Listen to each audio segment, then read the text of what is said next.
8월 주제를, 문화의 주제를 가짜 말고 진짜라는 주제를 가지고 말씀을 함께 나누고자 합니다. 오늘은 그 첫 시간으로서 내 안의 신들을 무너뜨리다 라는 제목으로 말씀을 함께 나누고자 합니다. 먼저 질문 한번 드려보겠습니다. 여러분 1938년 혹시 그때 사셨던 분은 안 계시죠? 네, 우리 이태한 장로님 그때는 안 사셨죠? 네. 우리 이태한 장로님이 경험이 너무 많으셔가지고 마치 옛날부터 이렇게 쭉 살아오신 것 같아요. 여러분 1938년 맞습니다. 우리가 일제 강점기 때이죠. 평양입니다. 1938년 평양. 그 한 해 전인 1937년에 중일 전쟁이 터졌고 조선 총독부는 전국의 모든 교회에게 하나의 시험지를 들이밀게 되었습니다. 강제로 들이밀었습니다. 그것은 바로 너희의 신은 하나뿐인가? 아니면 천황도 신으로 인정할 수 있는가라는 시험지였습니다. 그리고 그해 9월 조선예수교 장로회 총회에 각 지역 대표 목사들이 한자리에 모입니다. 그리고 안건이 상정됩니다. 신사창배는 종교의식이 아니라 국가의 의례이므로 이를 결의한다. 그렇게 만장일치로 가결되었습니다. 하지만 이것은 시작에 불과했습니다. 신사참배는 어쩌다 한번 참석하는 국가 행사로 끝나지 않았다는 것입니다. 얼마 지나지 않아 동방요배라는 것이 등장했습니다. 혹시 들어보신 적 있으세요? 네. 동방요배는 매일 아침 일본 천황이 있는 동쪽을 향해 절하는 의식입니다. 학교에서 관공서에서도 그리고 교회에서도 이것은 연례 행사가 아니라 일상이 되었던 것입니다. 그런데 또 문제는 여기서 끝난다는 것이 아닙니다. 저는 이 다음 장면에서 여러분이 보시게 될 사진 한 장에서 정말 오래 멈춰 설 수밖에 없었습니다. 저도 이번에 조사하면서 처음 알게 된 사실이었고 장면이었기 때문입니다. 굉장히 충격적이었고 또한 수치스러웠습니다. 그리고 자신을 다시금 되돌아보게 되었습니다. 그 사진은 바로 지금 보시는 이 사진입니다. 이 사진은 개신교 목사들이 집단으로 일본 승려가 집계하는 신도식, 침례식에 나아가 다시 그들은 세례라고 하겠죠. 세례를 받는 모습입니다. 전 처음 봤습니다. 이 사진, 이 장면을. 그렇습니다. 침례는 기독교 신앙에서 가장 근본적인 예식이죠.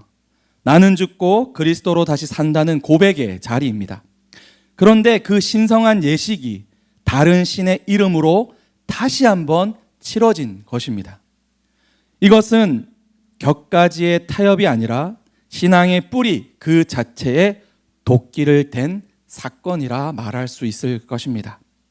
가속도가 붙은 차량은 아무리 브레이크를 밟아도 탄성에 의해 튕겨져 나가게 됩니다. 마치 배교의 롤러코스터를 탄 교회들은 멈춰설 생각을 잃어버린 듯 보였습니다. 지금 보이는 이 사진은 신문에 났던 그 내용이죠. 성도들의 헌금이 침략 전쟁의 군자금으로 흘러들어갔고 급기야 조선 장로호라는 이름의 전투기까지 헌납되었습니다. 감리교도 이에 질세라 지방의 교회와 교회 땅을 팔아 군자금을 만들고 감리호라는 이름의 전투기를 천황에게 헌납했습니다. 여기서 한 가지 생각해 보고자 합니다. 이 모든 일을 한 사람들은 신앙이 없는 사람들이었을까요? 믿음이 부족한 사람들이었을까요? 결코 아닙니다. 최소한 지금 우리들만큼의 믿음과 신앙의 열정이 있었던 분들입니다. 새벽 4시면 교회 장로님께서 교회에 종을 치고 대부분의 성도들은 한 명도 빠짐없이 그 새벽 기도회에 참석하여 하루를 시작했던 믿음의 성도들이었습니다. 자신과 가족은 굶어도 하나님께 드리는 헌신만큼은 빼먹지 않았던 믿음의 선배들이었습니다. 그런 그들이 왜 이와 같은 배교 우상 숭배의 길을 가야만 했을까요? 답은 하나입니다. 그들에게는 논리가 있었습니다. 당시 일본 국가 신도의 교리와 메이지 헌법은 천황을 현인신이라고 불렀습니다. 현인신이란 말은 실제 이 땅에 온 신이라는 겁니다. 그러니까 인간으로서의 예를 표하는 게 아니라 천황은 신이었습니다. 사람의 모습으로 나타난 신이라고 그들은 규정하고 있었습니다. 그런데 교회는 이렇게 말했습니다. 천황에게 하는 절은 예우일 뿐 우상 숭배가 아니다. 신격이 법으로 명시되어 있는 존재를 그저 사람에 대한 예의라고 재정의해 버린 것입니다. 신사참배 역시 종교 행위가 아니라 국가 의례라는 이름을 붙였습니다. 그렇게 하나님의 계명 중 첫 계명을 슬쩍 비켜내 버린 것이죠.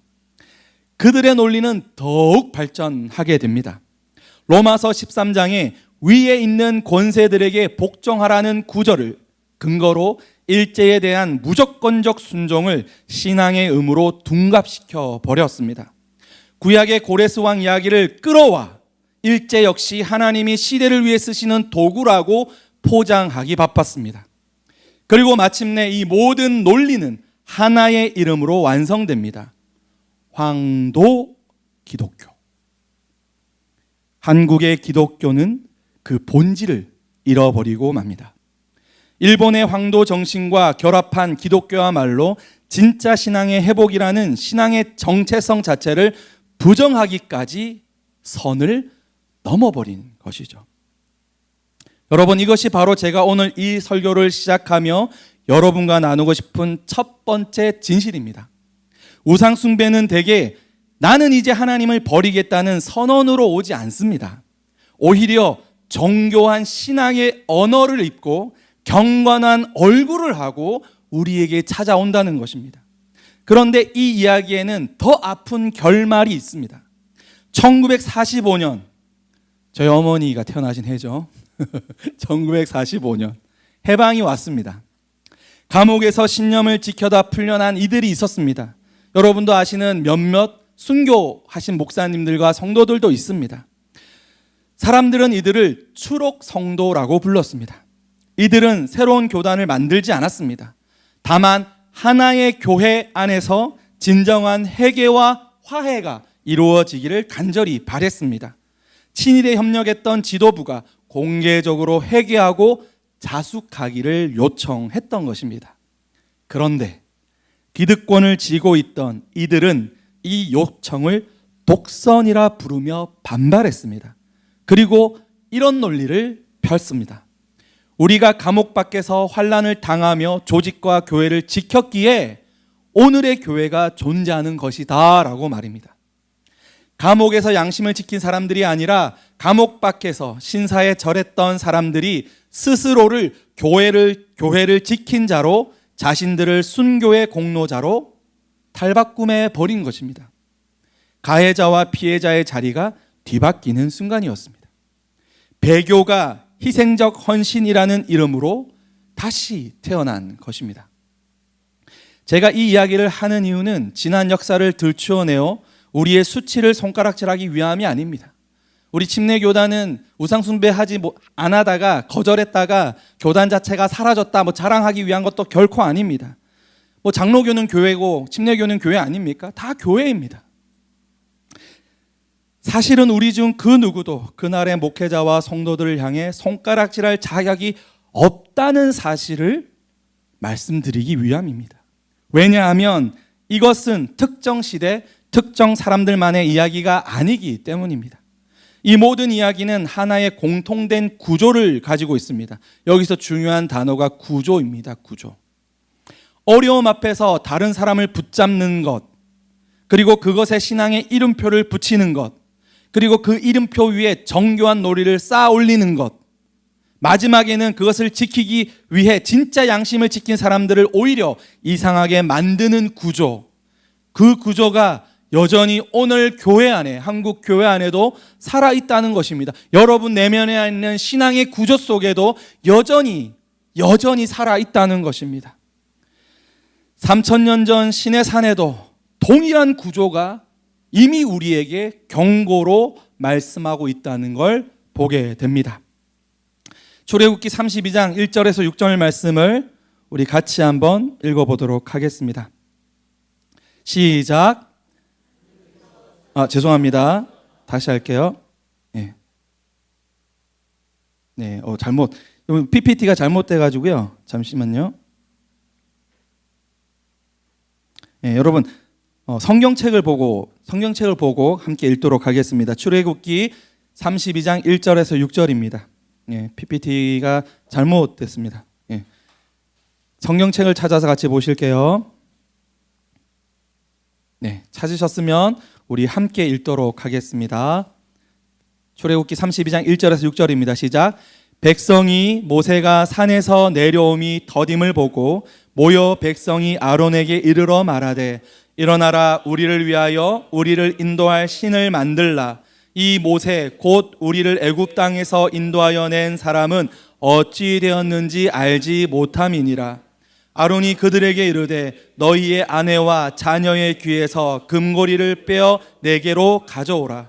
모든 백성이 그 귀에서 금고리를 빼어 아론에게로 가져가매 아론이 그들의 손에서 금고리를 받아 부어서 조각칼로 새겨 송아지 현상을 만드니 그들이 말하되 이스라엘아, 이는 너희를 애굽 땅에서 인도하여 낸 너희의 신이로다 하는지라. 아론이 보고 그 앞에 제단을 쌓고 이에 아론이 공포하여 이르되 내일은 여호와의 절일이라 하니 이튿날에 그들이 일찍이 일어나 번제를 드리며 화목제를 드리고 백성이 앉아서 먹고 마시며 일어나 뛰놀더라. 아멘. 백성들은 그 누구의 강압이 아닌 스스로 원해 자기의 손으로 직접 신을 빚었습니다. 그리고 그 앞에 제단을 쌓은 아론은 이렇게 선포하죠. 내일은 여호와의 절일이니라. 그들은 결코 노골적으로 하나님을 버린 것이 아니라는 것입니다. 가짜 신 위에 진짜 신의 이름표를 뒤집어 씌웠다는 것입니다. 오늘도 우리가 교회를 세우며 신앙생활을 할 때 교회, 하나님의 교회라는 이름을 우리의 모임과 단체에 뒤집어 씌울 수 있다는 것입니다. 과연 그 안에 교회의 내용이 우리들의 삶이 하나님을 예배하는 믿는 자의 삶인지는 차치하고 말입니다. 1938년 평양의 논리와 3000년 전 시내산 아래의 논리는 정확히 같은 구조를 가지고 있습니다. 우리 중 누구도 일본 신사 앞에서 절할 일은 아마도 없을 것입니다. 하지만 이 질문은 여전히 살아 있습니다. 나는 지금 무엇 앞에 무릎을 꿇으면서 그것을 신앙이라고 부르고 있지는 않은가라는 것입니다. 이번 주 우리 교회 공동체가 함께 읽었으면 하는 책이 있습니다. 바로 팀 켈러 목사의 내가 만든 시인이라는 책입니다. 너무너무 재밌어요, 책이. 그리고 정말 많은 것을 깨닫게 해주는 좋은 책입니다. 제가 그 책을 읽다가 이번 주에 정말 이 설교를 함께 나누었으면 좋겠다라는 생각을 했습니다. 만약 여러분들이 원하신다면 독서클럽을 만들어서 그 책을 읽고 함께 토론하고 고민해보고 하는 것도 참 좋은 것 같아요. 여러분, 우리 임마누엘 교회 모든 성도는 책을 읽고 생각하고 고민하는 그런 교회가 되기를 주의 이름으로 축복합니다. 정말 필요한 것 같습니다. 이 책은 우상을 다음과 같이 정의하고 있는데요. 우상은 나무나 돌로 깎은 조각상이 아니라 내 마음이 하나님보다 더 사랑하고 더 의지하고 더 두려워하는 모든 것이다 라고 정의하고 있습니다. 오늘 우리는 이 정의를 가지고 내 마음속에 세워진 금송아지의 이름을 함께 찾아보지 않으시겠습니까? 자, 첫째로 살펴볼 것은 지금 그 자리를 차지하고 있는 것은 무엇인가라는 것입니다. 자, 우리는 먼저 오해를 풀고 가야 될 것 같습니다. 우상이라고 하면 우리는 보통 나쁜 것, 더러운 것을 떠올립니다. 도박, 마약, 불륜 같은 것들 말이죠. 그런데 정작 성경이 말하는 우상은 대부분 나쁜 것이 아닙니다. 오히려 좋은 것, 아름다운 것들을 이야기하고 있습니다. 성경에서 말하고 있는 우상 중에는 사랑이 있고요, 성공이 있고, 안정이 있고, 인정이 있습니다. 여러분, 이 자체는 하나님이 우리에게 주신 선한 선물입니다. 문제는 그것 자체가 아니라 자리입니다. 한번 따라해 보겠습니다. 문제는 자리이다. 문제는 자리이다. 제가 비유를 한번 들어보겠습니다. 자, 자동차에선 운전석이 하나뿐입니다. 조수석에 앉은 사람이 아무리 훌륭해도 운전석에 앉지 않으면 그 사람은 차를 어디라도 몰고 갈 수 없습니다.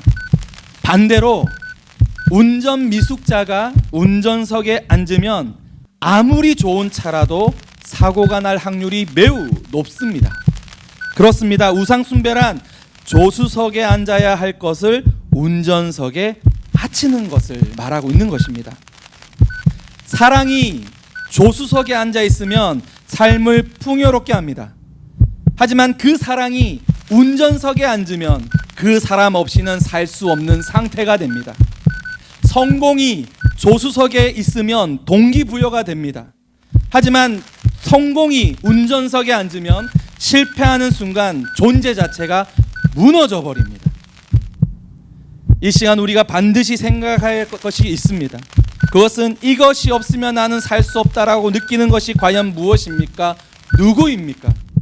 그것이 지금 우리의 삶의 운전석에 앉아 있을 가능성이 매우 크다는 사실을 기억하셨으면 좋겠습니다. 현장감 있죠?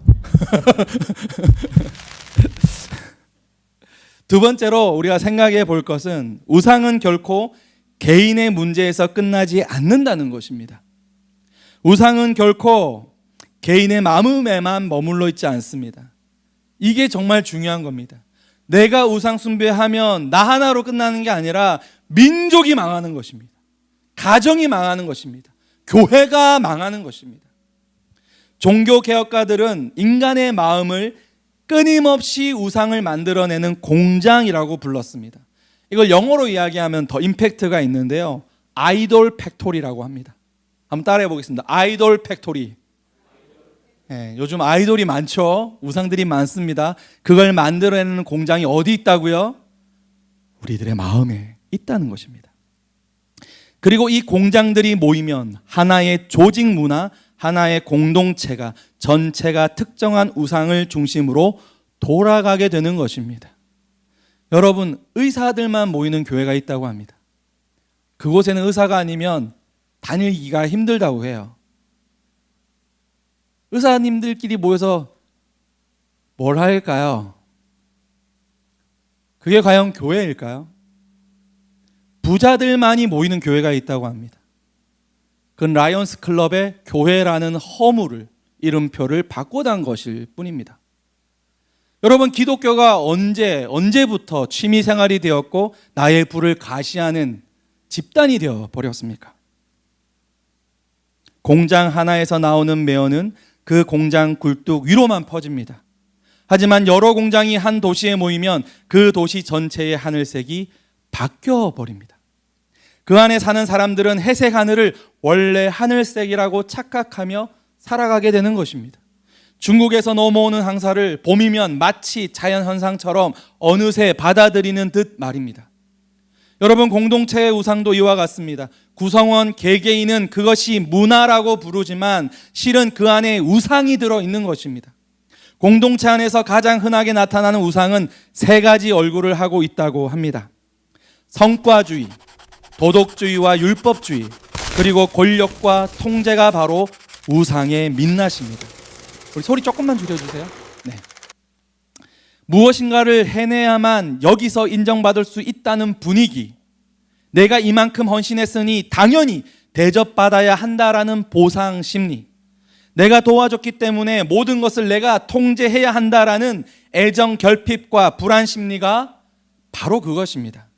이 세 가지 우상에는 공통점이 있습니다. 표면적으로는 성공, 질서, 안전이라는 선한 동기로 시작되지만 그 이면에는 언제나 두려움이 깔려 있다는 것입니다. 존재적 무가치함에 대한 두려움, 통제권을 잃은 것에 대한 두려움, 불확실한 미래에 대한 두려움, 그리고 이 두려움을 다루는 방식이 다름 아닌 성과와 도덕과 권력이라는 우상을 세우는 것입니다.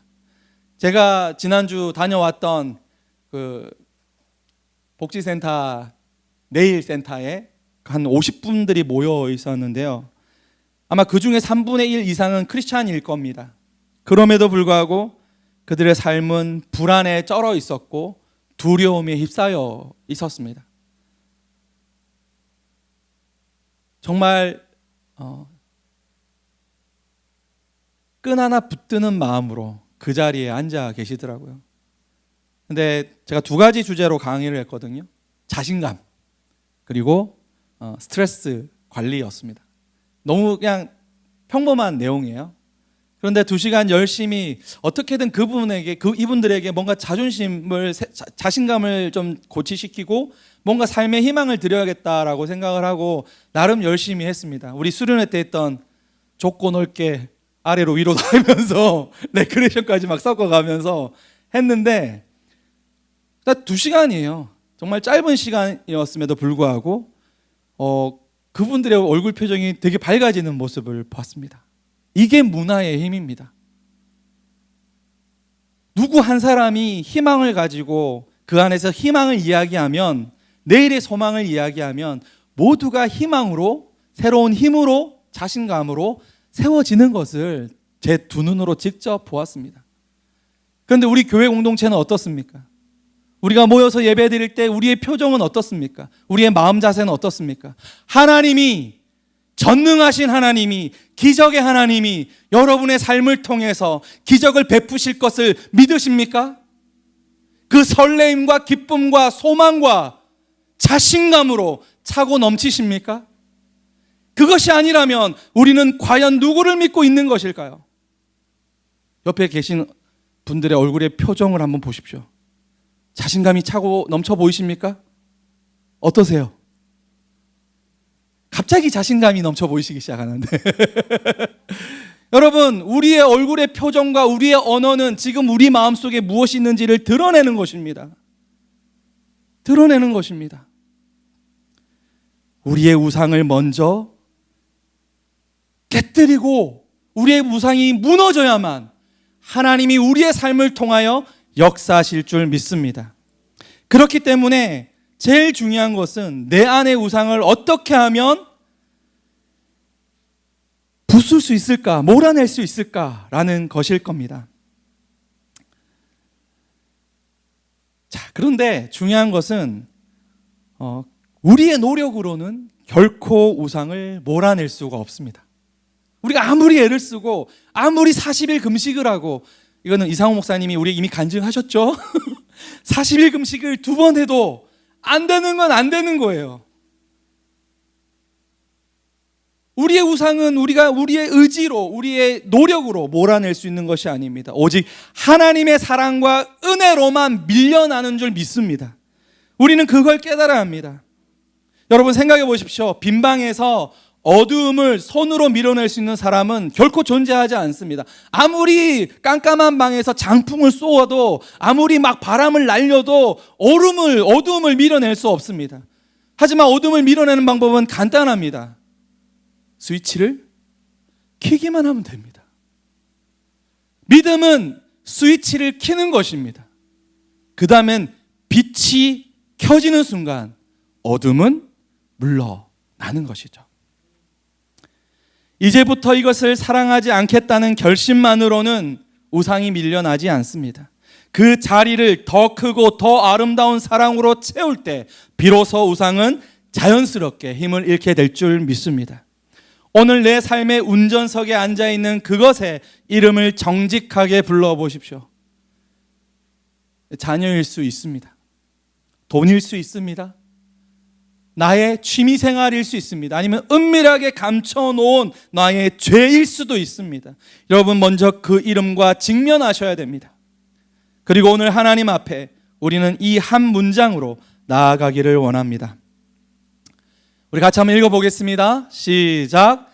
나의 원함으로 내가 만든 신들을 지금 내려놓습니다. 오직 나를 지으신 하나님만이 나의 참된 예배의 대상이심을 믿습니다. 나는 나의 원함으로 내가 만든 신들을 지금 내려놓습니다. 이걸 깨닫는 자가 하나님께로 나아갈 수 있는 것입니다. 우상은 몰아내는 것이 아니라 밀려난다는 것을 꼭 기억하셨으면 좋겠습니다. 이 시간 우리 함께 기도하기를 원합니다.